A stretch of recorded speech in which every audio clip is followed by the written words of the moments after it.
ঘরে 5টি আলামত দেখলে বুঝবেন ওই ঘরে জাদুটোনা করা হয়েছে, ব্ল্যাক ম্যাজিক করা হয়েছে, কুফুরি কালাম করা হয়েছে। যদি আপনি 5টি আলামত দেখেন তাহলেই মনে করবেন ঘরের ভিতরে ব্ল্যাক ম্যাজিক করা হয়েছে। বিশেষ করে আমাদের একেবারে কাছের মানুষ, রিলেটিভস যারা আছে, তারাই কিন্তু আমাদের উপরে ব্ল্যাক ম্যাজিক করে থাকে, জাদুটোনা করে থাকে। কেন করে? 1 নাম্বার কারণ হচ্ছে দুশ্মনের কারণে করে, 2 নাম্বার কারণ হচ্ছে হিংসার কারণে করে, 3 নাম্বার কারণ হচ্ছে তারা লোভের কারণে করে। কারণ আপনাকে যদি দুনিয়া থেকে বিদায় করা যায় তাহলে তারা সম্পত্তি হাতিয়ে নিতে পারবে, এজন্য তারা ব্ল্যাক ম্যাজিক করে থাকে। বিশেষ করে 5টি আলামত যদি আপনার ঘরের ভিতরে দেখেন তাহলেই মনে করবেন আপনার উপরে ব্ল্যাক ম্যাজিক করা হয়েছে।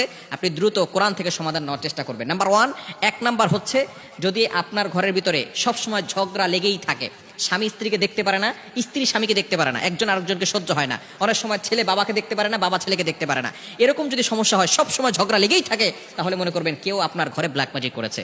2 নাম্বার হচ্ছে সবসময় অসুস্থতা লেগেই থাকে, অসুস্থতা সরেই না, বাবা অসুস্থ হয় একবার, মা অসুস্থ হয় একবার, সবসময় তাদের অসুস্থতা লেগেই থাকে, তাহলে মনে করবেন যে কেউ আপনাদেরকে ব্ল্যাক ম্যাজিক করেছে। 3 নাম্বার হচ্ছে প্রাপ্তবয়স্ক হয়ে গেছে, বয়স হয়ে যাচ্ছে কিন্তু বিবাহ হচ্ছে না। অনেক মেয়েরা এরকম ফোন দেয়, হুজুর অনেক বয়স হয়ে গেছে কিন্তু বিবাহ হচ্ছে না। এটা কিন্তু জাদুটোনা ব্ল্যাক ম্যাজিকের একটি অন্যতম লক্ষণ, স্পষ্ট লক্ষণ। এই জন্য অবশ্যই সতর্ক থাকতে হবে।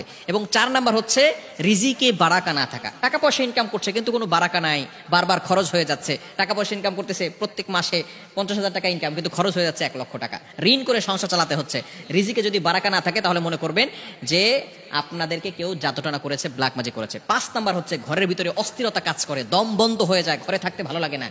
এই ধরনের কাজ যদি হয় তাহলে অবশ্যই আপনি কোরআন থেকে ফায়সালা নেবেন। ঘরের ভিতরে কোরআনের রেকর্ডিং চালু করে রাখবেন, আয়াতুল কুরসি, এরপরে 4 কুল, কুল ইয়া আইয়ুহাল কাফিরুন, কুল হুয়াল্লাহু আহাদ, কুল আউযু বিরাব্বিল ফালাক, কুল আউযু বিরাব্বিন নাস, এই 4টি সূরা এবং সূরা বাকারার শেষ 2টি আয়াত, এগুলো আপনি ঘরের ভিতরে পড়বেন। 5 ওয়াক্ত নামাজে ঘরের সদস্য যারা আছেন সকলে 5 ওয়াক্ত নামাজের পরে আয়াতুল কুরসি, 4 কুল, সূরা বাকারা শেষ 2 আয়াত পড়ে বুকে ফু দিবে এবং হাতে ফু দিয়ে পুরো শরীরকে মাসাজ করে দিবে। এবং সকলকে মাস্ট বি নামাজ পড়তে হবে, নামাজের পরে আমলগুলো করতে হবে। এবং মাগরিবের নামাজের পরে বিশেষ করে সূরা বাকারার তেলাওয়াত যতটুকু পারেন করবেন।